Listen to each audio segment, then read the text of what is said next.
दुनिया बहुत तेज़ी से भाग रही है और इसी के पीछे हम भी भाग रहे हैं। एक होड़ सी लगी है आगे बढ़ने की कि हम कहीं किसी से पीछे ना रह जाएं। लेकिन इस होड़ के चक्कर में हमारा अपना शरीर कई किस्म की बीमारियों से ग्रसित होता जा रहा है।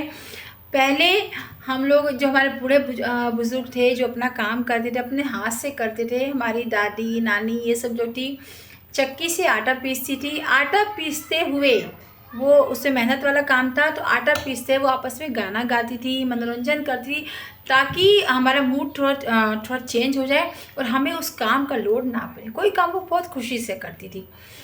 झाड़ू पोछा हम लोग करते थे, हम हाथ से पोछा लगाते थे, वो लोग भी हाथ से गोबर से लिपती थी। तो ये हमारी पुरानी परंपरा है जिसका हम मजाक उड़ाते हैं, लेकिन कहीं ना कहीं वो चीज़ सही थी, वो लोग सही थे। देखिए आज देख लीजिए 70-80 साल के बुज़ुर्ग है, पहले के देखिए उन्हें बहुत बहुत कम बुज़ुर्ग होंगे जिनको बीमारी होगी, स्वस्थ है। और हमारी आज की जनरेशन 30 साल की उम्र होते होते शुगर, बीपी, डिप्रेशन इससे जूझ रही है। तो इसके लिए कहीं ना कहीं शायद हम भी जिम्मेदार हैं।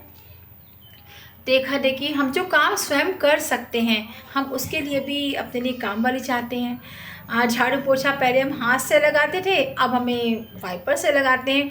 तो हमारा जो शरीर है एक स्प्रिंग जैसा हो रहा है कि हमारे शरीर एक जैसे स्प्रिंग भी नहीं कह सकते, खड़ा खड़ा ही रह जा रहा है, उस पर कहीं लचक पैदा ही नहीं होता। हम कोई भी काम, वो जो हम काम करते थे वो हमारी एक्सरसाइज थी। पोछा लगाना हम हाथ से लगाते थे, हमारे पूरे शरीर की वर्जिश होती थी, पूरे शरीर का जो है बैलेंस बराबर रहता था। वाइपर से खड़े खड़े वो शरीर आपका ऐसी भूत की तरह खड़ा ही रह जा रहा है। बर्तन मांजते थे, कुछ भी काम करते थे तो हमारे हाथ की एक्सरसाइज होती थी। अब आराम है, खड़े खड़े नौकरानी काम कर रही है, काम करने वाले काम कर। एक हमें खाना बनाना है, वो भी हम मिक्सी में मसाला पीस लेते हैं, आटा मेकर आ गया वो बना लेते हैं, बस रोटी बेलने वाला भी यहाँ तक कि आ गया। तो हमारे शरीर को तो कुछ करना ही नहीं पड़ा ना। ये तो शरीर है, ये तो एक मशीन है। जिस तरह से एक मशीन के कल पुर्जे खराब हुए तो मशीन को आप रख दीजिए, सिलाई मशीन को रख दीजिए, पंखे को रख दीजिए, किसी भी कल पुर्जे वाले सामान को आप रख के देखिए, उसमें कुछ समय बाद उसमें जंग लगने लगती है, वो जाम होने लगता है। तो हमारा शरीर भी तो वही है ना, हमारा शरीर भी तो कलपुर्जे समझ लीजिए कि बना पड़ा है। इसको हम चलाएंगे नहीं, हिलाएंगे नहीं, डुलाएंगे नहीं तो क्या होगा, ये भी जाम ही तो हो जाएगा। ब्लड क्लॉटिंग होगी, हाइपरटेंशन होगी। बैठे बैठे अगर हम करें तो करें क्या। एक मोबाइल ही जरिया है, दिन में मोबाइल चलाइए, कोई दिक्कत नहीं, हम भी चलाते हैं, मैं ये नहीं कह रही कि मैं नहीं चलाती, जस्ट आपके सामने वीडियो डाल ही रही हूँ, आप देख ही रहे हैं। तो एक चीज़ की लिमिट होनी चाहिए, वो लिमिट जब क्रॉस होगी तो हमें दिक्कत होगी। तो मैं किसी से ये नहीं कह रही कि आप लोग काम करिए, लेकिन जो हम जिम जा रहे हैं, जिम एक्सरसाइज ही तो है। तो जो महिलाएं जो जिम नहीं जा सकती वो टेंशन रहती है कि वो लोग कि मेरी फ्रेंड तो जिम जा रही है, वो अपनी बॉडी को एक्टिव कर रही है, वो अपने शरीर की मसाज करवा रही है।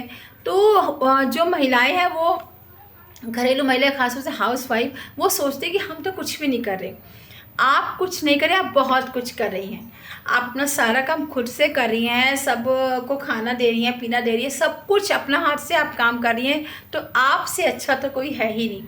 आपकी जो बॉडी फिगर है वो आप काम करें, वो बॉडी फिगर आपको बहुत कम ऐसा होगा। मैं ये नहीं कह रही, मोटे भी आदमी होता है, पतले भी होते हैं, लेकिन यदि आप काम करते रहेंगे तो काम करना कोई ख़राब बात नहीं है, कोई शर्म की बात नहीं है। अपना काम है, अपना काम हम नहीं करेंगे तो कौन करेगा। तो मैं ये नहीं कह रही कि आप लोग बाहर से मत करवाइए, बाहर से भी करवाइए, लेकिन अपना काम, कुछ काम स्वयं करिए, अपने को वक्त दीजिए, अपने पे थोड़ा ध्यान दीजिए। तो एक हाउस वाइफ भी किसी से भी कमज़ोर नहीं है, वो तो सर्वगुण संपन्न है। अपने सबसे बड़ा अपने बच्चों पे ध्यान दे रही हैं, घर पे ध्यान दे रही है, हस्बैंड पे ध्यान दे रही है, सास ससुर को ध्यान दे रही है। तो इससे बड़ी ड्यूटी है क्या। तो बॉडी फिगर जो हम काम करें तो बॉडी फिगर हमारी ख़राब नहीं होगी, आप निश्चित रहिए। बीमारी है, आजकल का खान पान है, वो अलग बात है, लेकिन यदि आप अपने शरीर को हिलाएंगे, डुलाएंगे, मूव करेंगे तो निश्चित ही हमारा शरीर खराब नहीं होगा। उसके लिए हमें जिम जाने की भी ज़रूरत नहीं रहेगी। सुबह ठंडी घास पे खाली आप ऐसे ही चलेंगे, हम भी चलते हैं, ऐसे ही चलेंगे, अपना काम धाम करते रहेंगे, तो इससे अच्छी एक्सरसाइज कुछ भी नहीं है। तो मेरी बातें यदि आपको बुरी लगी हो तो क्षमा करिएगा। धन्यवाद।